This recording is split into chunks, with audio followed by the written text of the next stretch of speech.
ஆனால் திருநங்கைன்னு சொல்லிட்டு எங்களுக்கு வச்சது கலைஞர் ஐயா தான் சரிங்களா. ஆனால் இருந்தாலும் ஆட்சி மாற்றம் வேணும்னு சொல்லி எதிர்பார்க்க டிவிக்கே வந்து எனக்கு ரொம்ப பெட்டர்துன்னு தோணுது. இது வந்து நம்ம ஒரு வாய்ப்பு கொடுத்தோம் அப்படின்னா அவங்க என்ன பண்ணுறாங்க அப்படிங்கிறது ஒரு 5 இயர்ஸில் தெரிஞ்சு அரசியலுக்கு இப்போ தான் பேசிக்காக வராது, களத்தில் இன்னும் ஃபுல்லாக வரல. அதே போல் ஏடிஎம்கேவிலையும் நிர்வாகங்கிறது கிடையாது. ஏன்னா ஜெயலலிதா இருக்கிறவரையும் நல்லா பண்ணாங்க.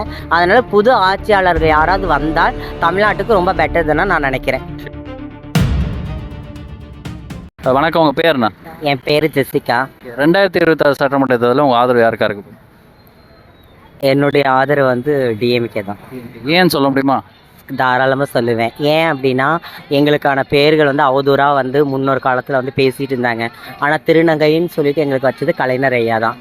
இப்போ மறைந்த சேம் கலைஞர் ஐயா தான் எங்களுக்கு அந்த புனிதமான பேர் வச்சதுனால அவருக்கு நன்றி கடனை நாங்கள் என்றைக்குமே காலகாலத்தில் திருநங்கைகள் வந்து டிஎம்கே தான் நாங்கள் பேசுவோம் சரிங்களா. ஆனால் இருந்தாலும் ஆட்சி மாற்றம் வேணும்னு சொல்லி எதிர்பார்க்குறேன்.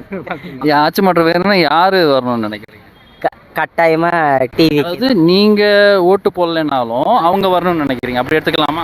எடுக்கலாம். கம்பல்சரி டிவிக்கே வந்து எனக்கு ரொம்ப பெட்டர்துன்னு தோணுது. ஏன்னா ஆட்சி மாற்றம் மாறணும் அப்படிங்கிறது என்னுடைய இது. ஏடிஎம்கேவில் நல்ல பொறுப்பாளர்கள் யாரும் கிடையாது. இப்போ டிஎம்கேலையுமே கொஞ்சம் நல்ல பொறுப்பாளர் கிடையாது. புதுசாக ஒரு ஆளுக்கு வந்து நம்ம ஒரு வாய்ப்பு கொடுத்தோம் அப்படின்னா அவங்க என்ன பண்ணுறாங்க அப்படிங்கிறது ஒரு 5 இயர்ஸில் தெரிஞ்சிடும். ஆமாம். டிவிக்கு விஜய் அவர்கள் ஃபுல்லும் அரசியலுக்கு வந்துட்டாரு நீங்கள் நினைக்கிறீங்களா, இல்லை இன்னும் வரணும்னு நினைக்கிறீங்க?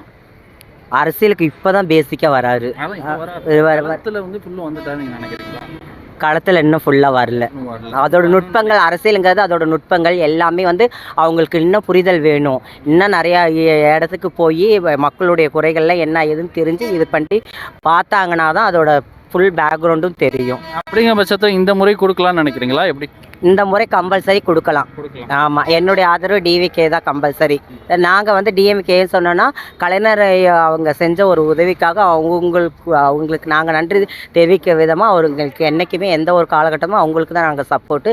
இருந்தாலும் இப்போ கலைஞர் ஐயா இல்லை, ஸோ நிர்வாகமும் சரியில்லை. அதே போல் ஏடிஎம்கேவிலையும் நிர்வாகங்கிறது கிடையாது. ஏன்னா ஜெயலலிதா இருக்கிறவரையும் நல்லா பண்ணாங்க. அவங்க பிறகு அது கிட்டத்தட்ட 4 ஃப்ரீவாகவே பிரிஞ்சு அந்த கட்சியே இல்லாமல் போயிடுச்சு. அதனால் புது ஆட்சியாளர்கள் யாராவது வந்தால் தமிழ்நாட்டுக்கு ரொம்ப பெட்டர்துன்னு நான் நினைக்கிறேன். இது திருநங்கைகளுடைய ஒரு சப்போர்ட்டாகவே நான் சொல்கிறேன். டிஏவிக்கே கம்பல்சரி வரும்னு என்னுடைய மைண்ட் தாட்டு. வரும் கம்பல்சரி அப்படின்னு நம்பிக்கையும் இருக்குது. ஆமாம். இப்போ அடுத்த தலைமுறைக்கான 5 தலைவர்கள் வந்து சொல்கிறேன் நான். அதில் யாருக்கும் போட்டியாக இருக்க மட்டும் சொல்கிறீங்களா? ஓகே. அண்ணாமலை, சீமான், உதயநிதி ஸ்டாலின், எடப்பாடி பழனிசாமி, விஜய். இது அண்ணாமலை விஜய். அண்ணாமலை விஜய். அவங்க 2 பேருக்கும் போட்டியாக இருக்கு.